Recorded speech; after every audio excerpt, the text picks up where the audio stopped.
Hey, it's NPR's Book of the Day. I'm Andrew Limbong. I'm in my mid-30s, and there's this bleak joke among friends my age who have had or are maybe thinking about having a kid that we were also worried about accidental pregnancy when we were younger, right? How it was drilled into us from sex ed classes that it's extremely easy to get pregnant, even if you are taking steps to prevent it, how you could slip on a banana peel and end up with a baby somehow. And now that we're older and ready to have kids, it's not so easy at all. Today's book is a memoir about how not easy the journey to parenthood can be. It's titled I'll Tell You When I'm Home by writer Hala Alyan. And in this interview with NPR's Leila Fadel, she talks about wanting so much to be a mother, but learning that wanting is not necessarily a guarantee. That's coming up. Support for this podcast and the following message come from Indeed. You just realized your business needed to hire someone yesterday. Indeed's Sponsored Jobs helps you stand out. According to Indeed data, sponsored jobs posted directly on Indeed have 45% more applications than non-sponsored jobs. Speed up your hiring right now with Indeed and get a $75 sponsored job credit to get your jobs more visibility at Indeed.com/book. Terms and conditions apply. Hiring? Indeed is all you need. This message comes from ZipRecruiter. Finding great candidates to hire can be like trying to find a needle in a haystack, unless you use ZipRecruiter. ZipRecruiter doesn't depend on candidates finding you. It finds them for you. That's why 4 out of 5 employers who post a job on ZipRecruiter get a quality candidate within the first day. And right now, you can try ZipRecruiter for free at ZipRecruiter.com/zip. That's ZipRecruiter.com/ZIP. Through fragments of history, memory, grief, and hope, author and psychologist Hala Alyan braids together the story of her life and the start of another. The memoir is called I'll Tell You When I'm Home.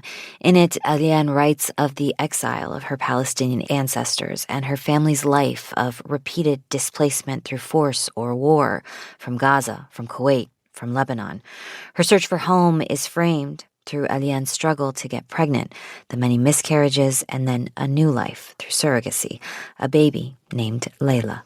Hala Alyan joins me now. Thank you for coming back on the program. Thank you so much for having me. Why were you taking stock in this moment and deciding to write the story of a life, your life? Because I felt like my life was untenable as it was.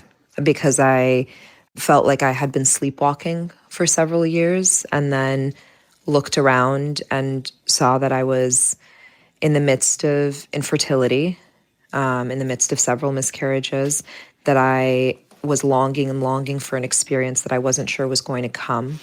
The pandemic had started, and I was somebody who had at that point done kind of what I thought were all the correct things, quote unquote. You know, I had gotten sober many years earlier. I had tackled an eating disorder. I dealt with, different traumas that I had. I was, successful by metrics of I taught, I was writing, I was doing all these different things. I had a private practice.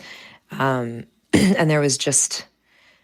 I just could not separate what was happening in my life with what was happening in these places that I belonged to and that I came from. Your book, as you point out, is really this journey. Trying to get pregnant, the many miscarriages, the pain of being angry at your body, and the ultimate decision that you make almost recklessly one night to seek surrogacy. Just talk to me about that moment you made the decision. Yeah, I had just done the DNC, which is a procedure to essentially take care of pregnancies that are not going to be able to continue. For the final miscarriage, which was the hardest because it was the one where there had been a heartbeat and I'd heard it and it was okay, and then it started to slow and then there was no heartbeat.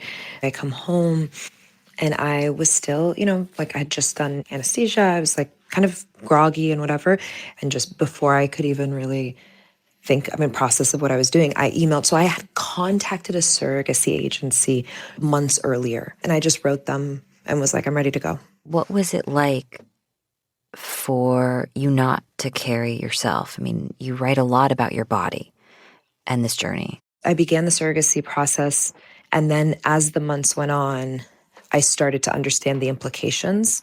So meaning the first time the baby moved, to be like, oh, I'm hearing a description of this, right? I'm hearing the heartbeat through the phone. I'm hearing about the baby moving. I'm hearing about the cravings. I think pregnancy notoriously is like a period of waiting and taking stock. But in my case, it was waiting for something to happen in someone else's body.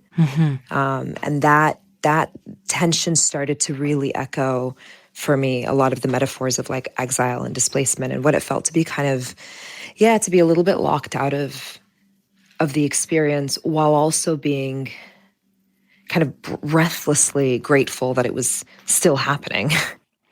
You call the book I'll Tell You When I'm Home. The title, where did it come from? And did you ever get home? You know, I think motherhood has felt very much like a kind of home for me. And I've been very grateful for that because, you know, I wanted very badly to be a mother, but wanting something is not a guarantee that you'll enjoy it or you'll love it. It's one of the under-discussed things about the human experience. And so I feel particularly grateful that when it arrived, I have loved it. I mean, maybe it's because I'm also solo parenting, but I think there is a profound way in which I feel like I am day to day, like architecting this with this little human. And you end the book with Leila's birth. Tell me what that was like. I had rehearsed also in my mind for years the moment of birthing. You know, I don't know that I would say I was looking forward to it, but I had certainly thought of like what it would be like, you know, to be, to feel, to have to face that, to have to, you know, and then to be like, oh, in all my rehearsal of life looking one way, this is one of the few times that it never even occurred to me to rehearse this. And like nothing is more beautiful than to show up to your life unrehearsed. And that's exactly what that moment was. Nothing is more beautiful than to show up in your life unrehearsed. I love that. There is a passage near the end of your book on page 252. Do you mind reading that passage?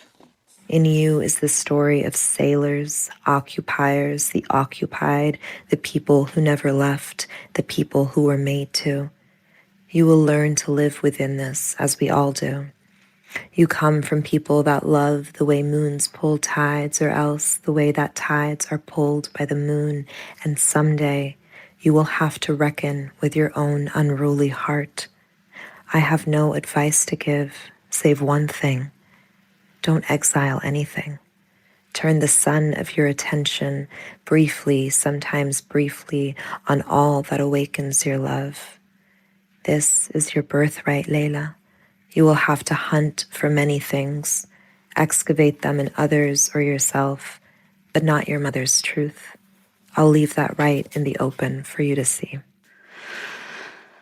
You're a few years into parenting. Yeah, 3. How would you describe the mother you are? You know, shockingly, like, laid back, actually. I have a very close friend that was like, she's like, you might be the most, like, calm and unanxious parent I've seen. You know, when you pursue something like surrogacy, there is maybe no greater act than trust. By the time she came into the world, I had to practice that muscle. And so I feel more trusting now of the world than I did before her. Hala Alyan's latest book is a memoir. It's called I'll Tell You When I'm Home. Thank you so much, and congratulations on your book. Thank you so much for having me. I really appreciate it.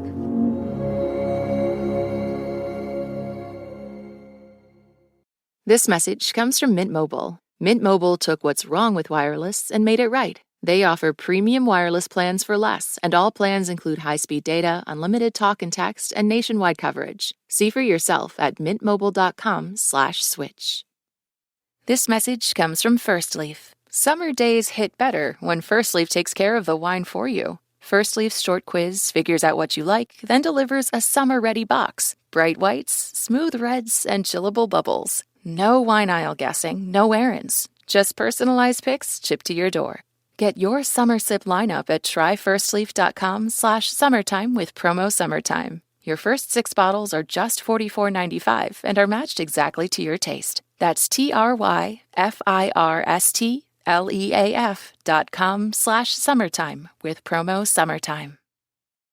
This message comes from Warby Parker. What makes a great pair of glasses? At Warby Parker, it's all the invisible extras without the extra cost, like free adjustments for life. Find your pair at warbyparker.com or visit one of their hundreds of stores around the country.